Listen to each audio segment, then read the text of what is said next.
إن الحمد لله نحمده ونستعينه ونستغفره ونعوذ بالله من شرور أنفسنا ومن سيئات أعمالنا أشهد أن لا إله إلا الله وحده لا شريك له وأشهد أن محمدا عبده ورسوله أما بعد رب اشرح لي صدري ويسر لي أمري واحلل عقدة من لساني يفقهوا قولي أعوذ بكلمات الله التامة من كل شيطان وهامة ومن كل عين لامة.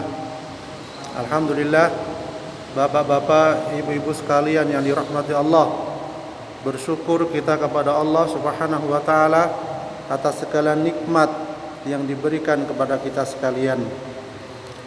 Baiklah, pada kesempatan ini karena waktunya terbatas, kita sedikit berbicara tentang sunnah Nabi kita Muhammad sallallahu alaihi wasallam. Salah satunya adalah sunnah yang berkaitan dengan kesehatan, yaitu apa? Berbekam. Ya, bekam. Nun sewu sadare kula terusaken teng mriki sing nate bekam sinten mawon, Mbak? Coba 1 2 3 4. Oh nggih teng griya. Kurang lebih 3 sampai 5 orang, padahal jamaah kita pinten niki? 50 nggih. Langkung nggih. 40. Nanti 35 masyaallah. Jadi sangat sedikit sekali, nggih. Padahal ini sunnah Nabi kita Muhammad sallallahu alaihi wasallam. Sampai Rasulullah bersabda, sesungguhnya cara pengobatan yang paling ideal yang kalian pergunakan adalah hijamah atau bekam. Muttafaqun alaih. Ya. Dari Anas bin Malik radhiyallahu an, Rasulullah sallallahu alaihi wasallam bersabda, sesungguhnya cara pengobatan paling ideal yang kalian pergunakan adalah berbekam. Ya, muttafaqun alaih, Al-Bukhari dan Sahih Muslim. Jadi segala puji bagi Allah Subhanahu wa taala, Rabb semesta alam. Dia menciptakan makhluk dan membimbing kita semua ke jalan kebenaran. Ya, jadi bekam ini merupakan pengobatan yang sangat mujarab. Masya Allah. Ya. Dan kemujaraban itu ternyata dimanfaatkan oleh orang luar negeri. Ya. Padahal sejak zaman Nabi Musa alaihissalam itu sudah mulai ada bekam. Lalu dikukuhkan syariatnya zaman Nabi Muhammad sallallahu alaihi wasallam hingga berkembang terus. Ya. Tetapi ternyata kaum muslimin yang mungkin jarang melakukan pembekaman ini. Kula piyambak mawon kenal bekam kurang lebih tahun 2001. Kula dibekam. Waktu itu tasik teng Jember. Dan bekam yang dilakukan niku bukan kayak sakniki.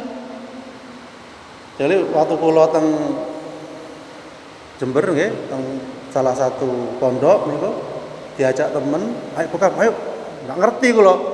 Wah, niku lungguh kursi kali api. Puk. Terus damel jarum pensil napa mboten sanes, damel silet. Damel silet crit mancur terus. Nih, sampai kula rada gliyeng waktu itu. Nih. Jadi masih tradisional sekali, pakai api, kali gelas pluk ngoten. Kurang lebih tahun 2001. Waktu itu tasik dereng wonten pembekam, boleh dikatakan tidak ada. Cuma beliau yang membekam saya satu orang itu, yang lain kita belum tahu. Sehingga waktu itu kita belajar ya pakai gelas, ngono malih. Akhirnya kita beli alat dari Surabaya, itu pun titip teman. Dan alhamdulillah insyaallah dengan metode itu banyak penyakit yang akan hilang dari tubuh kita. Bapak-bapak, ibu-ibu sekalian dirahmati Allah, napa manfaat bekam ini? Kita lihat manfaatnya.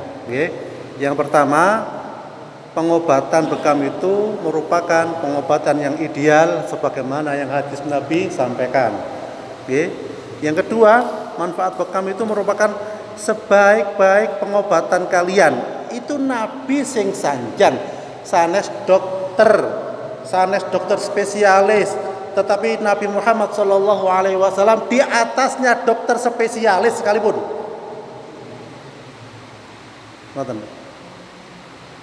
Dan bersyukur ternyata ketika kita paham masalah ini, ada yang tiap bulan berbekam rutin beliau, insya Allah. Karena apa?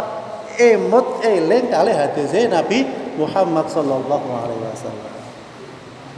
Kemudian yang selanjutnya yang ketiga adalah Rasulullah bersabda, sesungguhnya pada bekam itu terkandung kesembuhan.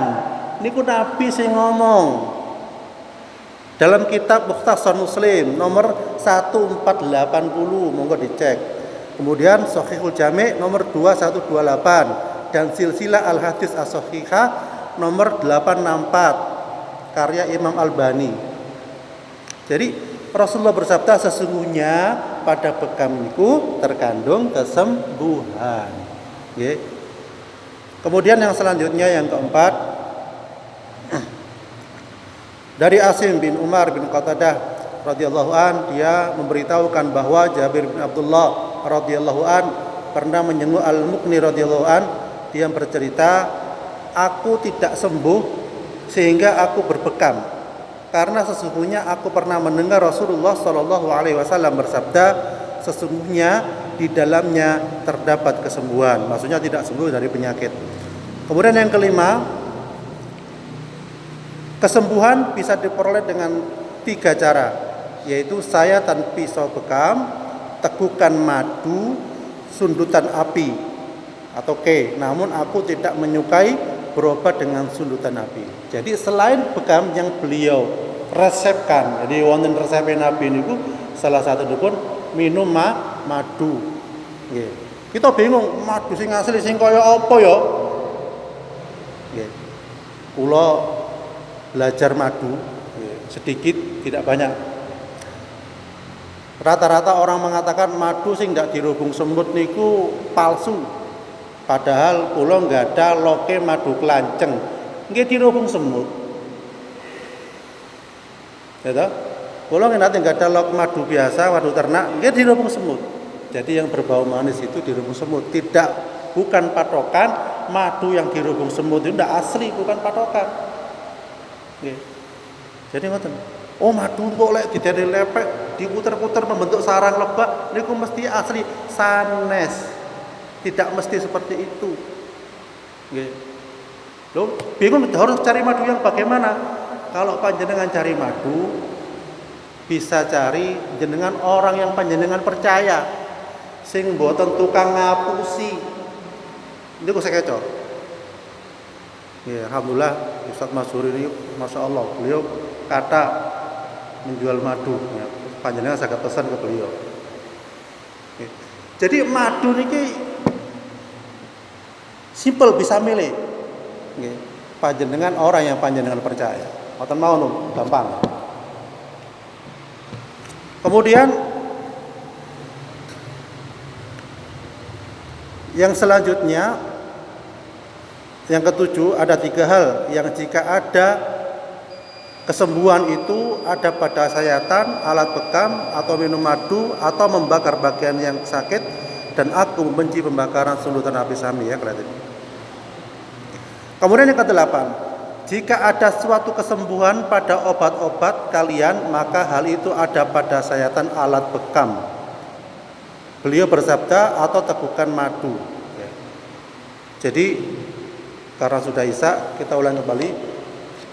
Yang Rasulullah rekomendasikan tuh bekam juga pada sini, tengkuk, pundak. Kita kan sering nggih, kolesterol, asam urat, darah tinggi, karena aliran darah di sini di daerah tengkuk ini mboten lancar. Dan melancarkannya salah satunya adalah dengan berbekam. Nggih. Didalaken darah kotoripun. Apa gak loro? Nggih, insyaallah mboten, karena sebelum ditusuk kali alat bekam niku dikoprin. Ketika dikoprin kulitnya kan tebel nggih. Baru titit keluar darah kotoripun. Nggih. Jadi mboten sakit, mboten usah ajrih, dan insyaallah banyak penyakit yang disembuhkan dengan mboten. dari stroke yang sulit bicara, kemudian dari darah tinggi. Kula nate ngobati tiyang teng rumah sakit Nun Sewu, salah satu tempat pengobatan nggih, teng puskesmas 4 hari mboten saged tilem. Darah tinggi terus. Bukan ngenyek, bukan tidak. Akhirnya beliau berobat, kula bekam 1 hari, 2 hari, 3 hari, 2 hari kurang lebih. Alhamdulillah dengan izin Allah saged tilem. Jadi ngoten, mboten usah ajri, mboten usah takut karena yang dikeluarkan adalah darah kotor. Lo apa sama dengan donor darah? Yang mboten sama. Mboten sami. Nggih. Ibaratnya panjenengan enggak ada bengkel Pak Haji Gunawan nggih, dan teman-teman bengkel yang lainnya kados sepeda. Sepeda digawe tok gak tahu ditap. Lama-lama nggih turun mesin, sami kali tubuh kita niki. Lek mboten nate ditap, akhirnya terjadilah bom waktu, penyakit yang langsung komplikasi. Naudzubillah min dzalik. Oleh karena itu, dengan wasiat sabda dari Nabi kita Muhammad sallallahu alaihi wasallam, mari kita menjalankan bekam. Walaupun sebulan sekali, yang penting rutin, insya Allah mungkin penyakit kita mboten hinggap di dalam tubuh kita. Ibadah lebih lancar, bekerja insya Allah lebih saya. Insya Allah ngoten, kurang lebihnya mohon maaf. Subhanakallahumma wa bihamdik, asyhadu an la ilaha illa anta, astaghfiruka wa atubu ilaik. Assalamualaikum warahmatullahi wabarakatuh.